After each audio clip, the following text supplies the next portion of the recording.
Welcome to the Deep Dive. Today we're looking into, well, frankly, one of the most chilling and truly disturbing cases to come out of the UK. It's a deeply tragic story about two young women, both far from home. Their lives were cut short in a way that honestly shocked the entire country. We're going to unpack the really unsettling details as we go. There's a discarded suitcase, a hidden room inside an apartment, and a landlord who seemed completely normal, but was right at the center of it all. I think you'll find this narrative gripping, certainly frightening, and it's definitely one that will keep you listening closely. Okay, so let's start. The story begins on a cold, rainy evening on November 18th, 2001. We're in Askham Richard, which is a small, quiet village near York up in North England.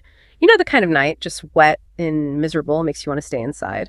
But this man, he's just walking along, heading to the pub, when something catches his eye.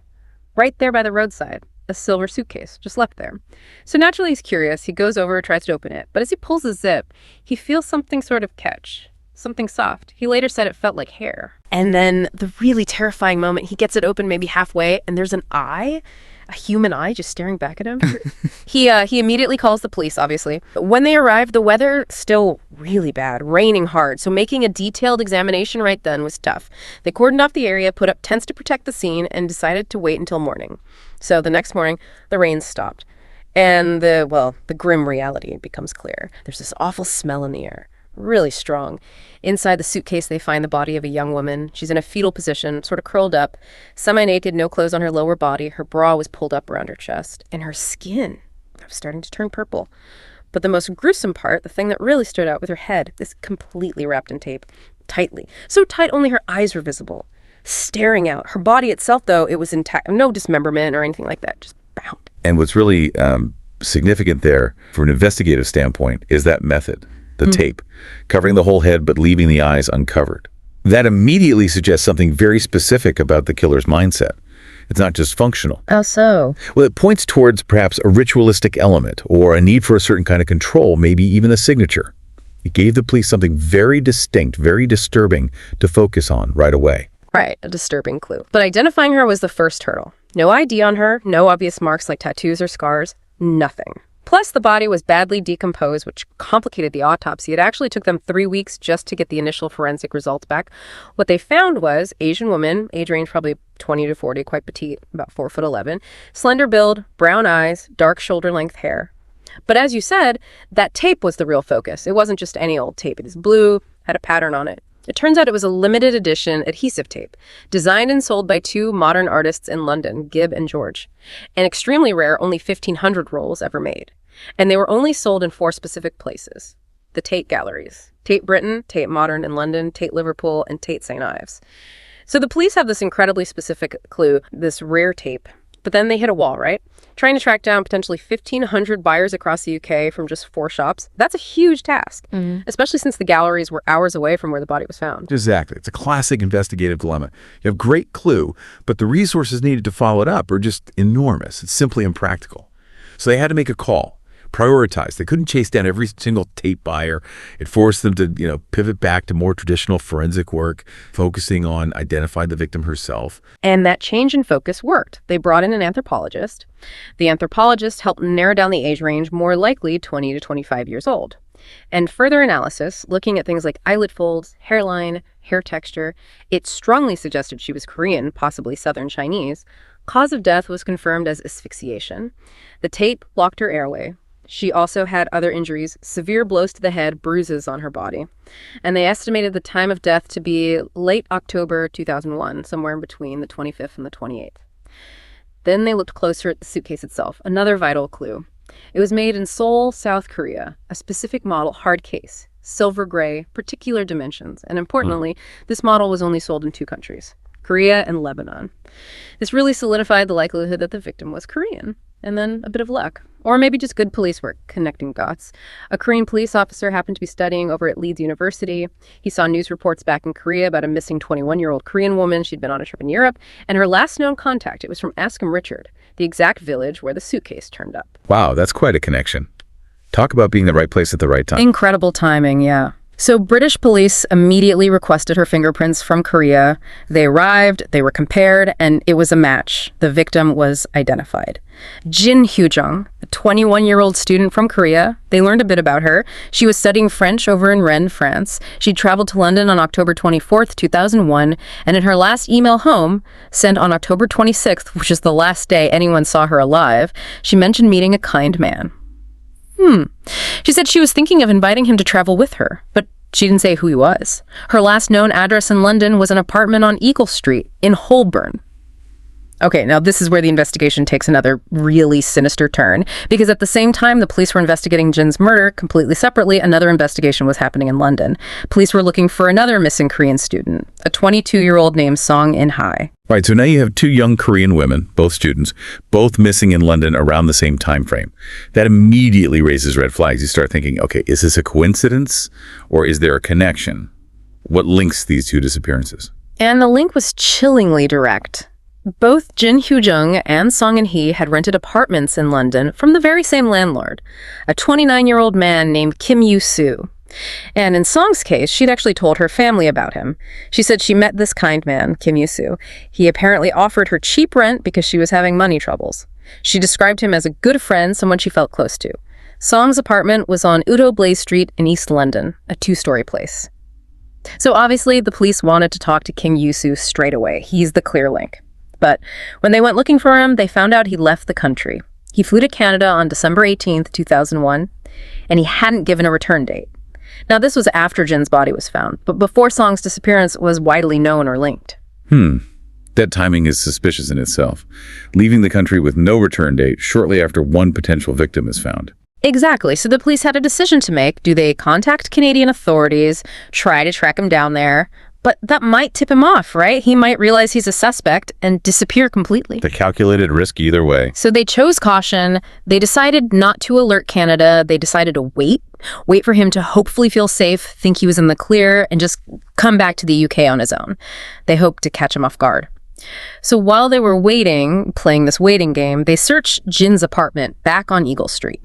And what they found inside was, well, pretty grim. A large, dried blood stain on the floor and this pervasive, foul smell still lingering in the room. DNA tests confirmed the blood was Jin Hyo-jung's. Which strongly suggests she was killed right there in her room. Yeah. The thinking was she was likely murdered there, maybe her body hidden for a time, perhaps in a closet before being put in the suitcase, and then driven, 4.5 hours?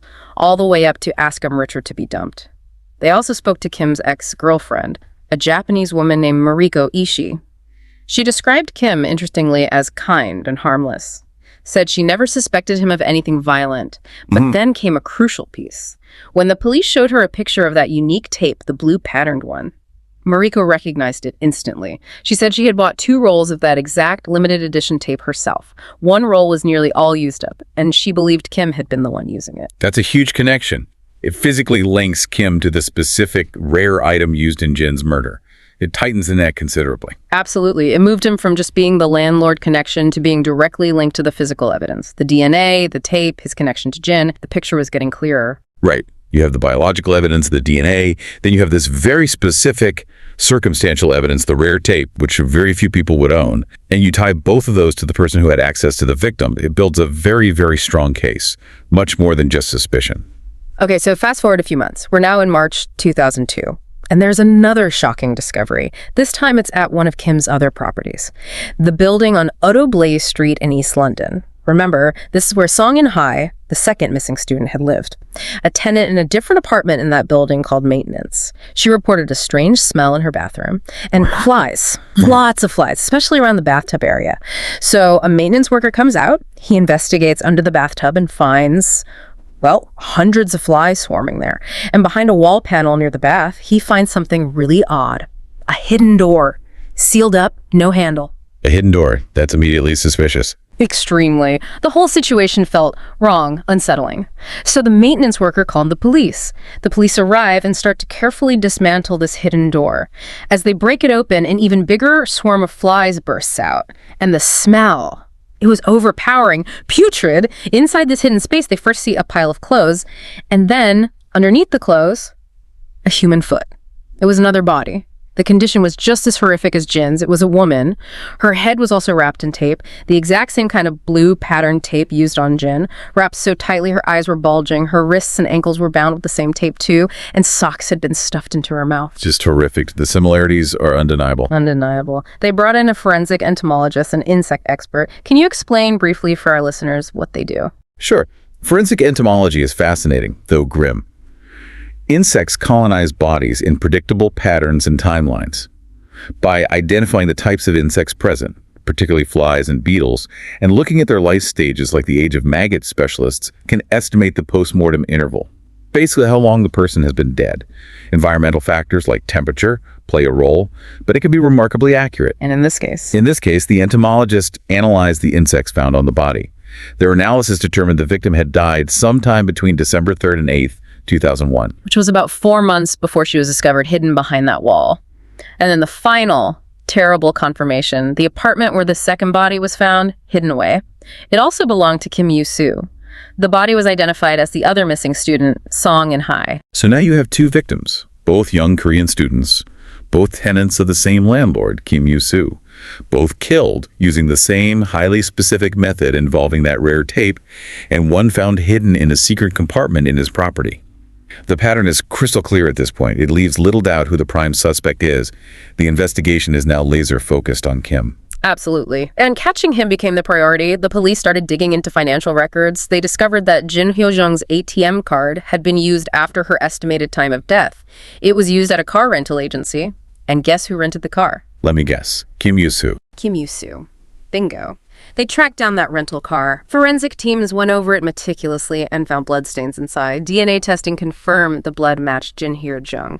The evidence was just piling up, becoming overwhelming. And then Kim came back to the UK. Apparently, he had no idea the net was closing in so tightly. He landed at the airport and police were waiting. He was arrested immediately, his reaction. Complete non-cooperation. He denied everything. Refused to say a word to the police without his lawyer present, just shut down.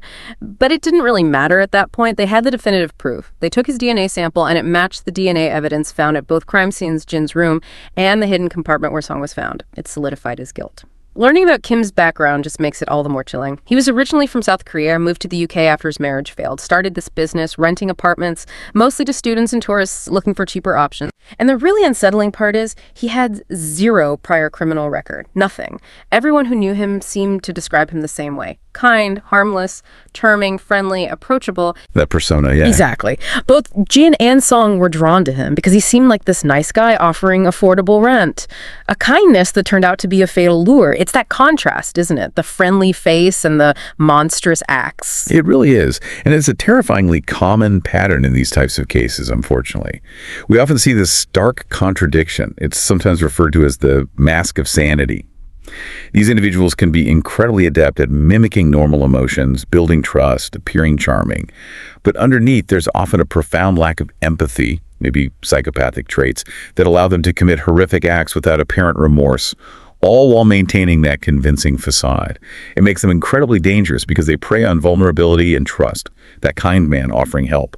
It's a classic predatory tactic. He even tried to cover his tracks early on. He told some friends that Jin had just left his apartment with some other guy, an unknown man, clearly trying to plant a seed of doubt, create a false trail. But because Kim never confessed, never explained himself, his actual motive, well, it remains unknown, pure speculation. How do investigators approach that when the why is missing? It's frustrating for investigators and for the families, of course. When there's no confession, you have to rely heavily on the evidence, the modus operandi, the victimology. In Kim's case, investigators ruled out typical sexual assault motives. There wasn't forensic evidence for that, despite the state the victims were found in. The theory leaned more towards a specific paraphilia or sexual fantasy, possibly involving sadism, the way he taped their faces, that very specific, controlling, almost ritualistic act. It suggests the violence and the binding were the point, the source of gratification, rather than a means to another end. It points towards a very disturbed, specific kind of sexual deviancy, focused on dominance and control, even if we don't know the precise psychological trigger. The method itself tells a dark story. So, in the end, Kim Yu-soo went to court. He maintained his innocence throughout the trial. But the evidence against him, the DMA, the tape, the car rental, the bodies found in his properties, it was overwhelming. He was found guilty of both murders. The sentence was life imprisonment, with a minimum term of 23 years before he could even be considered for parole. The judge specifically noted the planning involved, the clear sadistic element, and the distinct pattern to his crimes. And it leaves you with a deeply unsettling final thought, doesn't it? Kim traveled internationally quite a bit, and around that time, sadly, there were other cases, other disappearances of young Asian women in different countries. It raises the awful question, could there be more victims? Victims we just don't know about. The possibility that he might have been a serial killer active across borders and was only caught for these two horrific murders, that definitely casts a long, dark shadow. It's something investigators probably considered. It's a truly chilling thought, and this whole case serves as such a stark, somber reminder for all of us about the need for caution, for vigilance, especially when you're traveling, maybe in unfamiliar places or interacting with new people. Even if someone seems kind, seems harmless, it's so important to trust your instincts and always prioritize your personal safety. Well, thank you for joining us for this deep dive into what is undeniably a very unsettling story. We really appreciate you spending this time with us. Please stay safe out there, and we'll be back soon with another deep dive.